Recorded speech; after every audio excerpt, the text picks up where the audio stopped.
Madame, Monsieur, bonsoir. Soyez les bienvenus dans votre rendez-vous d'information ici en Provence-Alpes, Côte d'Azur. En voici les titres. Un gendarme en civil grièvement blessé à Aix-en-Provence la nuit dernière après des tirs d'armes de guerre alors qu'il rentrait chez lui. Une enquête pour tentative de meurtre en bande organisée a été ouverte. 66 000 spectateurs ce soir au Stade Vélodrome pour le choc au sommet entre le Rugby Club toulonnais et le Stade toulousain. Nous serons en direct avec Nicolas Chebriand pour nous faire partager l'ambiance avant cette rencontre. Et dans notre page sport, il sera aussi question de moto, de football et de triathlon. Les amoureux de Harley-Davidson roulent des mécaniques ce week-end dans le golfe de Saint-Tropez. 30 000 bikers réunis dans une ambiance festive pour ce rassemblement européen qui n'avait pas eu lieu depuis 7 ans. Et à la une de l'actualité nationale, pronostic vital engagé pour un sapeur-pompier volontaire à Évian-les-Bains en Haute-Savoie. Ce matin, il a été violemment percuté délibérément par un véhicule alors qu'il tentait d'arrêter des rodéos urbains près de sa caserne.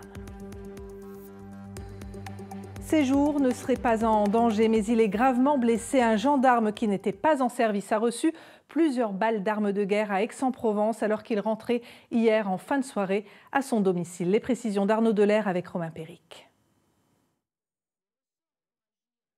Des impacts de balles et du sang jonchent le sol. Dans la nuit de vendredi à samedi, un gendarme en civil est victime de tirs à l'arme à feu alors qu'il rentre au domicile de ses parents dans le quartier d'Ancagnane à Aix-en-Provence. Josette a 80 ans, elle a tout entendu. C'était des coups de feu, c'était pas une rafale, c'était pan, pan, pan, pan, pan, puis ça s'est arrêté.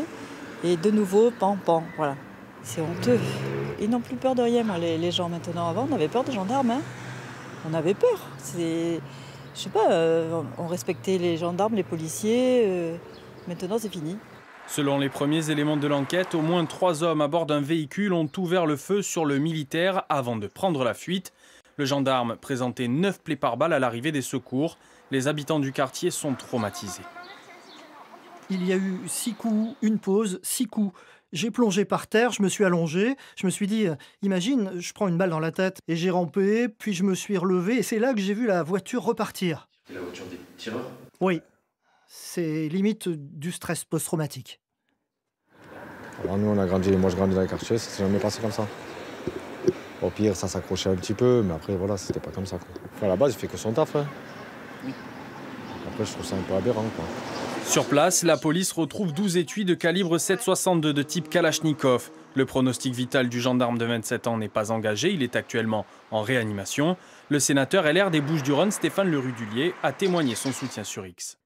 Il est inadmissible que les forces de l'ordre soient attaquées régulièrement pendant ou hors service. Une enquête pour tentative d'homicide en bande organisée a été ouverte. Le parquet a été saisi de cette affaire. Lui a été menacé de mort après un refus de permis de construire. Le maire de Roquevert, dans les Bouches-du-Rhône, vient de déposer plainte contre l'un de ses administrés. La dégradation des conditions d'exercice des mandats locaux et le malaise des élus sont des problématiques récurrentes ces dernières années. Laure Bourgoin et Pauline Sautier. Ce maire vient de déposer sa 4e plainte. Depuis 2020, il a été victime d'incitation au meurtre par voie d'affichage. Un élu a ensuite menacé de lui râper le visage sur le goudron et une habitante de l'assassiner comme Kennedy. Cette fois, il est ciblé pour un refus de permis de construire.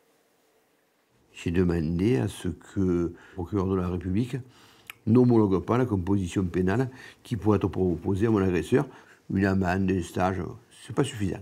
Je veux aller vers un procès correctionnel de manière à avoir un débat. Voilà. La banalisation de la violence envers un représentant de l'État est incompréhensible pour cet agent immobilier. Je fais des demandes de permis à ce maire, il les accepte quand c'est valable. Nous vendons un terrain sur les hauteurs de Roquevert et il a accepté la demande d'extension parce que le PLU l'autorisait. Donc s'il a refusé, je pense qu'il avait ses raisons dictées par le PLU, mis en place par l'urbanisme. Donc je suis scandalisé, ça m'inquiète beaucoup. Le représentant des maires des Bouches-du-Rhône se dit inquiet du manque de respect croissant et des risques auxquels les édiles sont exposés. En 2026, un maire sur 2 n'est pas sûr de se représenter. On est dans cette situation où on ne se rend même plus compte que les maires qui sont au quotidien à portée de claque des citoyens sont vraiment dans un problème de questionnement sur l'avenir, sur leur propre avenir. Vendredi dernier, un administré de Gironde a écopé de 6 mois de prison ferme pour menace de mort. Selon le Centre d'études de la vie politique, 70% des maires ont connu au moins un épisode de violence pendant leur mandat. Au large de la Côte d'Azur, embarquons à présent avec l'équipe de Nature Dive, engagée dans la préservation des fonds marins. L'association fait la chasse aux sources de pollution. Dans son viseur, il y a notamment les filets qui contiennent plastique et plomb. Reportage de Coralie Chaillan et Michel Bernoin. À proximité des côtes, l'association Nature Dive traque la présence de filets de pêche dans les profondeurs. Ce week-end, cap vers Saint-Jean-Cap-Ferrat, zone Natura 2000. On est ici parce qu'il y a toute une zone coralligène qui est assez longue, qui fait 1,2 km entre Posidonie et Sable. Et donc le coralligène, c'est des zones qui accrochent les filets, qui sont particulièrement pêchés. Donc voilà, ce que l'on veut voir, c'est si justement il y a des filets qui ont été abandonnés dans le passé, et puis arriver à les cartographier. Cette exploration est technique. Elle s'effectue en binôme, équipée d'un GPS, d'une GoPro et d'une tablette pour les notes. Ça va être Damien qui va prendre le point GPS à chaque fois qu'on trouve un filet. Donc c'est lui qui sera chargé de dérouler le point GPS pendant que moi, en parallèle, je vais filmer et caractériser le filet. C'est bon pour moi, il faut y aller.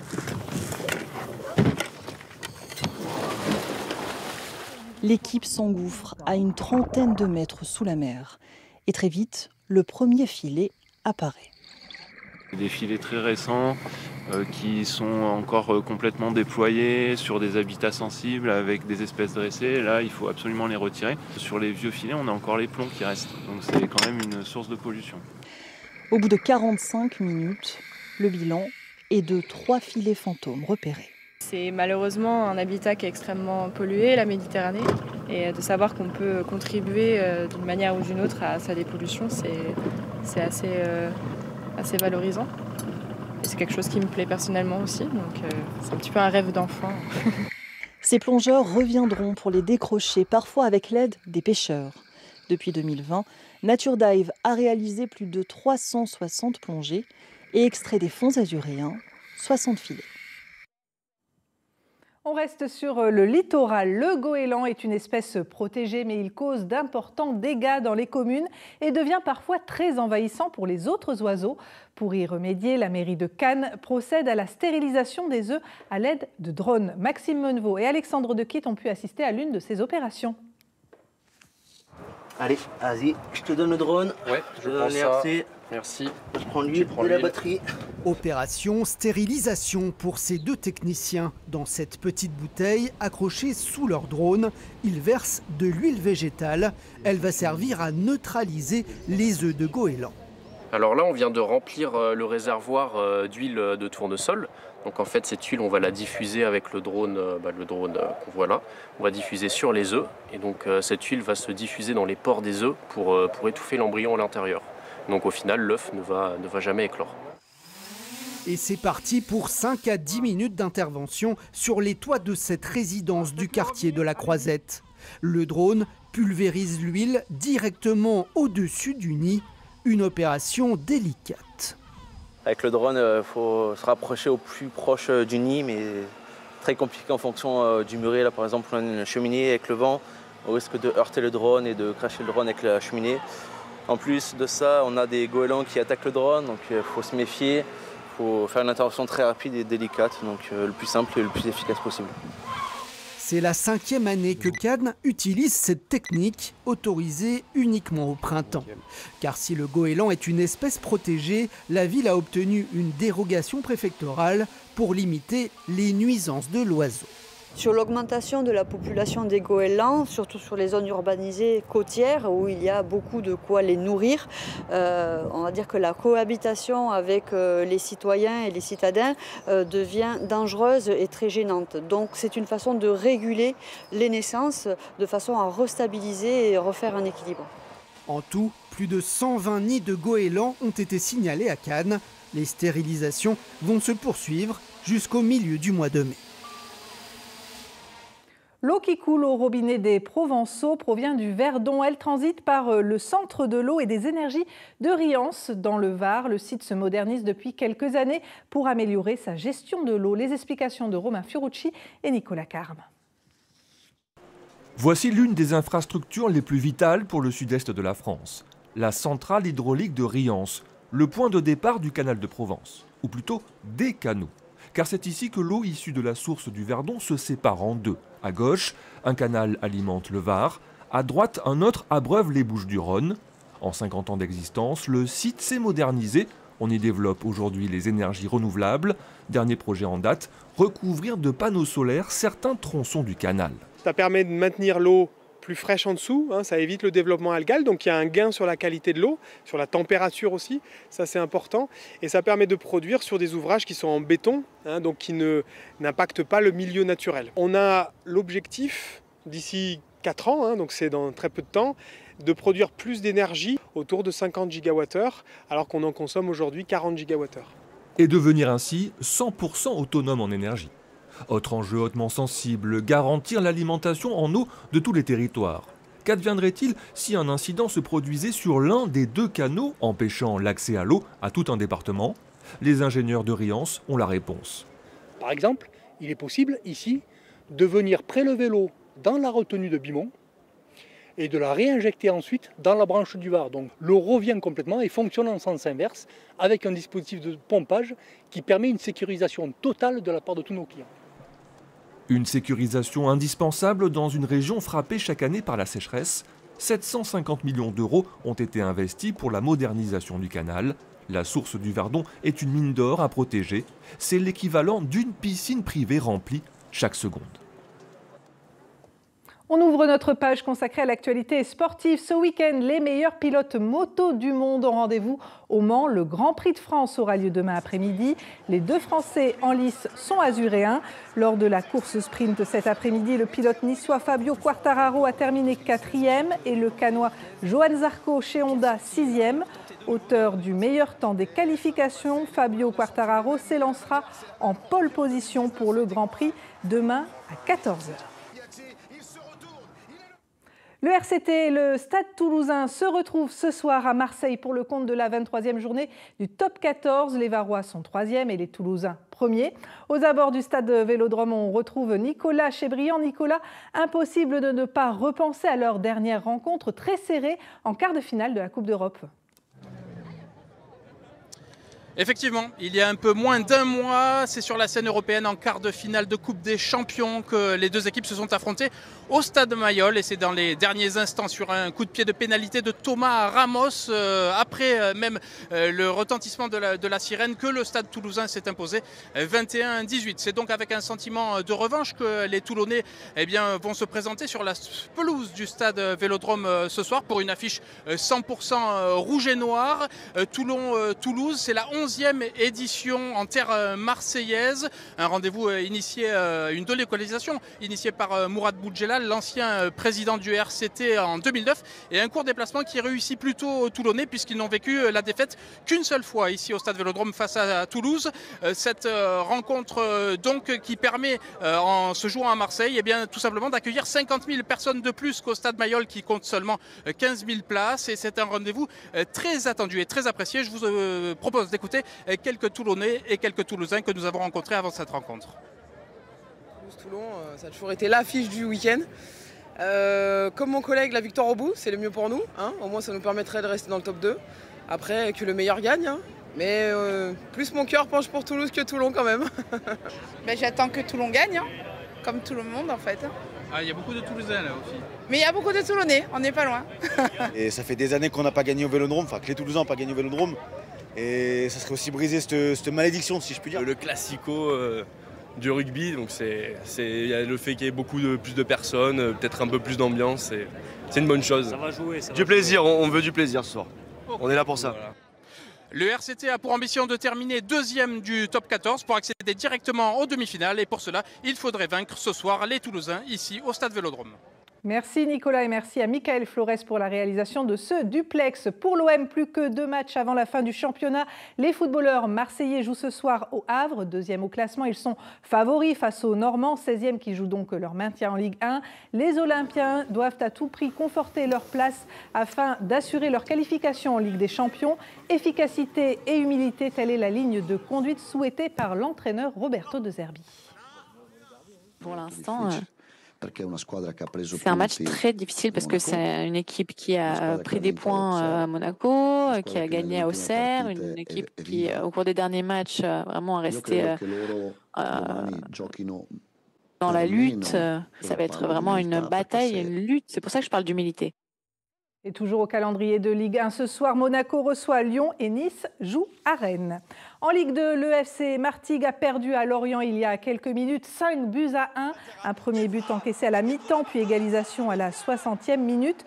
Mais 3 minutes plus tard, les Bretons ont repris l'avantage et crucifié les Provençaux avec encore 3 buts. Pour être barragistes, les Martégots devaient faire un meilleur résultat que Clermont qui jouait à Rodez. C'est donc totalement raté, ce qui est synonyme de relégation nationale pour les hommes de Hakim Malek. Le triathlon est à la mode, surtout après les derniers Jeux Olympiques. Et il se renouvelle avec de nouveaux formats. Dans les Hautes-Alpes, c'est un double triathlon qui était organisé aujourd'hui pour la première fois à Veynes. Reportage de Fabien Madigou et Lucie Robert.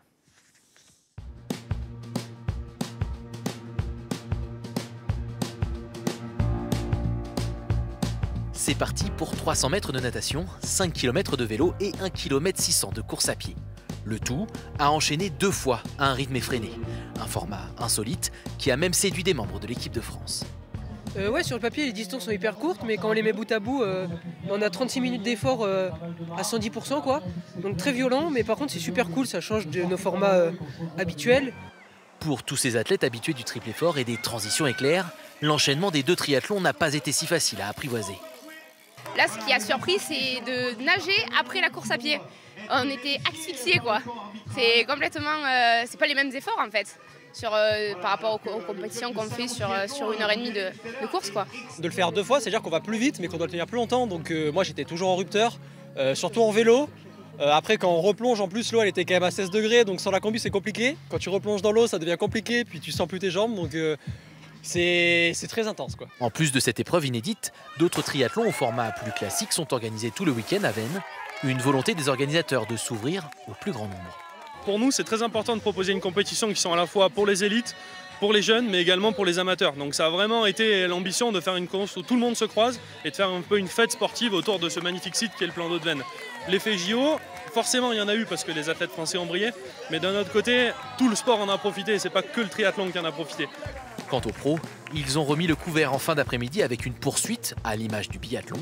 Là encore, un exercice inédit, de quoi rebattre les cartes et maintenir le suspense jusqu'au bout. Le retour d'un événement que les bikers attendaient avec impatience depuis plusieurs années, l'Eurofestival Harley-Davidson retrouve pendant 4 jours le golfe de Saint-Tropez. Jusqu'à demain, environ 30 000 moteurs vrombissent à Grimaud dans une ambiance très festive. David Dameda et Mélie Lavaux. 7 ans que les rues de Grimaud n'avaient pas ainsi résonné. À 16h, des milliers de motards ont pris le départ de la grande parade Harley-Davidson. Un cortège de 36 km entre Grimaud, Cogolin, Ramatuelle et Saint-Tropez. C'est la première fois que je vois autant de motos, quoi. C'est le cas de le dire, d'Harley. Vraiment, c'est spectaculaire à voir, quoi. Incroyable. C'est trop bien. Les motos, elles sont incroyables. Incroyable. Le petit village varois s'est transformé en capitale européenne du 2 roues américain. Pendant 4 jours, plus de 30 000 motards de toute l'Europe, Belgique, Allemagne, Italie, Grèce, sont venus partager une même passion, la route, la liberté, le style Harley. Sur place, plus de 100 exposants dans une ambiance à l'américaine. Nous, on n'était jamais venus et comme il y a eu une interruption de quelques années, on s'est dit, cette année, on va aller voir comment ça se passe là-bas. Les nouveautés sont aussi à l'essai, la gamme 2025 exposée avec des essais gratuits et des stands dédiés. Ça va ? Merci. Allez, je te laisse monter dessus, la mettre en route. Le festival, absent depuis 2018, est une véritable vitrine pour Harley-Davidson. Mais derrière la fête, la marque traverse une période plus sombre. Vente en forte baisse, prévisions gelées, taxes douanières qui pèsent sur les prix. Le défi, modernisé sans oublier l'ADN. On se positionne dans un secteur très haut de la moto. Mais ça a toujours été, c'est pas neuf ça. Il faudrait d'ailleurs qu'on va essayer, je pense, la marque d'ouvrir des motos un peu moins chères pour obtenir des nouveaux clients. L'esprit Harley lui demeure. Ce n'est pas seulement une moto, c'est une culture, un mode de vie, une famille. À Port-Grimaud, les moteurs ronflent, les regards brillent et le mythe résiste. Place à l'essentiel de l'actualité nationale et internationale. En Haute-Savoie, un sapeur-pompier volontaire se trouve ce soir entre la vie et la mort. Ce matin, il a été violemment percuté délibérément par un véhicule alors qu'il tentait d'arrêter des rodéos urbains près de sa caserne à Évian-les-Bains. Le récit de Florence Griffon. Le drame s'est produit ici, devant la caserne d'Évian. Vers 6 h ce matin, 3 pompiers volontaires sont sortis pour tenter d'arrêter les conducteurs de 2 voitures qui effectuait un rodéo urbain. S'en est suivie une altercation verbale. Et selon le procureur, l'un des conducteurs aurait brutalement démarré, puis percuté un des pompiers volontaires, le blessant grièvement. Il semblerait qu'un véhicule ait foncé sur un des pompiers de manière très violente, le projetant. Si les circonstances sont confirmées, je parle au conditionnel, c'est un vrai scandale. D'après le voisinage, des rodéos urbains semblables à celui-ci s'étaient déjà produits dans le quartier. Des rassemblements de voitures illégaux, dangereux et très bruyants. C'est pas la première fois qu'on entend ces rodéos la nuit, quoi. Souvent dans les beaux jours, quoi. Nous, ça fait 5-6 ans qu'on est dans le quartier et voilà, c'est régulier qu'on puisse entendre ce genre de manœuvre, quoi. Le pompier de 38 ans, père de famille, est actuellement soigné à l'hôpital d'Annecy. Il est entre la vie et la mort. Les élus expriment leur soutien. C'est inadmissible, inacceptable qu'on puisse se comporter ainsi face à un pompier qui demandait simplement qu'on respecte des règles. Les conducteurs des 2 voitures ont été arrêtés. Le principal suspect, âgé de 19 ans, est connu des services de police. Le ministre de l'Intérieur, Bruno Retailleau, est arrivé en fin d'après-midi pour apporter son soutien. À l'étranger, les alliés de l'Ukraine demandent à Moscou un cessez-le-feu de 30 jours. 4 dirigeants européens, dont Emmanuel Macron, avaient fait le déplacement à Kiev aujourd'hui. Eleana Bonas. Aux côtés de Volodymyr Zelensky et de son épouse, 4 dirigeants européens rendent hommage aux soldats ukrainiens morts au combat. Sur la place de l'Indépendance à Kiev, couverte de drapeaux et de portraits de défunts, c'est un déplacement symbolique. Emmanuel Macron et ses homologues anglais, polonais et allemands s'affichent unis pour affirmer leur solidarité à l'Ukraine et accentuer la pression sur la Russie. Tour à tour, chacun dans leur langue, ils répètent la même injonction comme d'une seule voix. Un cessez-le-feu inconditionnel de 30 jours. That 30-day unconditional ceasefire. Ein 30-tägiger Waffenstillstand ab Montag der nächsten Woche sein, der unkonditioniert von Russland eingehalten wird. Un ultimatum envoyé à Vladimir Poutine par la coalition des volontaires, les pays occidentaux qui soutiennent l'Ukraine. Cet après-midi, réunion en visioconférence avec l'appui de Donald Trump par téléphone. Ensemble, ils adressent une menace au Kremlin. En cas de violation de ce cessez-le-feu, nous sommes agrès que des sanctions massives seraient préparées et coordonnées entre Européens et Américains. L'Ukraine, elle, a déjà accepté un cessez-le-feu dans le but de parvenir à un accord de paix. Le cessez-le-feu doit durer 30 jours afin de donner une réelle chance à la diplomatie. Pendant cette période, les efforts porteront sur la définition des bases sécuritaires, politiques et humanitaires de paix. Pour l'instant, le Kremlin n'a pas donné sa réponse, mais il accuse l'Europe de confronter la Russie de manière ouverte. À l'issue de cette journée, on sent les alliés de l'Ukraine forts d'une unité retrouvée avec les États-Unis. Alors les Américains et les Européens parlent-ils à nouveau d'une même voix? Sur ce dossier, on retrouve notre correspondant à Washington, Valérie Lerouge. Oui, et c'est assez rare en ce moment pour être souligné, Américains et Européens, main dans la main, dans une unité absolue, pour reprendre les mots du Premier ministre britannique. Alors, dès jeudi, Donald Trump avait lancé sur son réseau social un appel à un cessez-le-feu inconditionnel de 30 jours. Les Européens reprennent cet appel dans les mêmes termes aujourd'hui, en s'accordant sur des sanctions contre la Russie si Vladimir Poutine ne respecte pas cette trêve, et en actant le fait que ce sont les États-Unis qui vont surveiller ce cessez-le-feu. Alors, c'est un changement de ton et de stratégie pour la Maison-Blanche. Donald Trump a tenté d'amadouer Vladimir Poutine pendant de nombreuses semaines. Il lui a fait des concessions au détriment de l'Ukraine. Le fait est que ça n'aboutit à rien. C'est donc une sorte de retour en arrière de 6 mois avec une alliance retrouvée entre Européens et Américains aux côtés de l'Ukraine. Soulagement au Cachemire. Un cessez-le-feu a été accepté par l'Inde et le Pakistan après 4 jours d'intenses combats. C'est Donald Trump qui l'a annoncé ce samedi. New Delhi précise de son côté que l'arrêt des combats a été négocié directement entre les deux pays. Cette confrontation entre les deux puissances nucléaires a fait une 60aine de morts parmi les populations civiles. David Bouéry. La guerre s'éloigne cet après-midi dans les rues de Karachi. Le cessez-le-feu avec l'Inde est officiellement confirmé à la télé. Après 4 jours d'escalade militaire, c'est un soulagement pour de nombreux Pakistanais. C'est une bonne chose. La paix dans le monde est la seule véritable solution.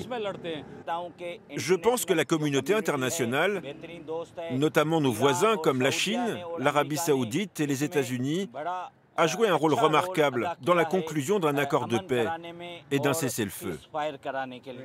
La nouvelle vient de Washington et comme d'habitude, c'est Donald Trump qui l'annonce dans un post sur son réseau social. Après une longue nuit de négociations sous la médiation des États-Unis, je suis heureux d'annoncer que l'Inde et le Pakistan ont convenu d'un cessez-le-feu immédiat et total. Félicitations aux deux pays pour leur bon sens et leur intelligence remarquable. À New Delhi, le gouvernement indien précise que l'accord a été directement négocié avec le Pakistan et que les discussions ne portaient que sur le cessez-le-feu, avec déjà un nouveau rendez-vous fixé. Des instructions ont été données des deux côtés pour donner effet à cet accord. Les directeurs généraux des opérations militaires se parleront à nouveau lundi à midi. Cet accord intervient après 4 nuits de violents combats qui auraient fait une 60aine de morts des deux côtés, dans la région frontalière du Cachemire, région disputée entre les deux pays. Tout est parti de cet attentat commis le 22 avril dans le Cachemire indien. Cette attaque, qui n'a toujours pas été revendiquée, a tué 26 civils. Ce soir, une source gouvernementale indienne affirme que le Pakistan aurait violé le cessez-le-feu. Une série de fortes détonations ont été entendues à Srinagar, la principale ville du Cachemire indien, où l'électricité a été coupée. Alors que l'île de la Réunion fait face à une épidémie mortelle de chikungunya, beaucoup d'espoir repose sur une parade surprenante, des moustiques incapables de se reproduire. Des milliers d'insectes élevés en laboratoire et stérilisés par irradiation seront bientôt largués par drone et au sol. Dans le sud de l'île, les premiers tests se sont révélés prometteurs. Dossier signé Victor Frédéric et Lou Cricorian. Depuis plusieurs semaines, lorsqu'elles profitent de leur terrasse, impossible pour ces deux retraités de sortir sans tout un arsenal anti-moustique. Ça, c'est le spray pour mettre dessus la peau. Et ça, on branche. Il y a le produit dedans. Et ça diffuse, les moustiques, ça s'éloigne. Et le dernier recours, c'est quoi? Ça, c'est la raquette. Quand on aperçoit, on cherche les moustiques. Voilà. Une panoplie complète pour tenter d'éviter les piqûres, car le chikungunya sévit partout à La Réunion. Rosie Payette vit avec la maladie depuis 15 jours et subit ses redoutables symptômes. On ne peut rien faire. On a mal au doigt, on ne peut même pas prendre quelque chose. Appuyer sur la chasse d'eau, je ne pouvais pas. J'étais obligée de prendre un stylo et prendre mes deux mains pour tirer la chasse. Moi, je n'ai pas eu encore là pour le moment, mais j'en redoute. Dans l'entourage, il y a beaucoup de gens qui ont eu. Depuis le début de l'année, plus de 170 000 habitants auraient été infectés. 9 personnes sont décédées. La Réunion affronte sa pire épidémie de chikungunya depuis 20 ans. Mais certains espèrent que ce sera l'une des dernières. On vient pour poser les pièges à moustiques. Ronan Broisin fait partie d'une équipe scientifique qui prépare une opération anti-moustique d'envergure.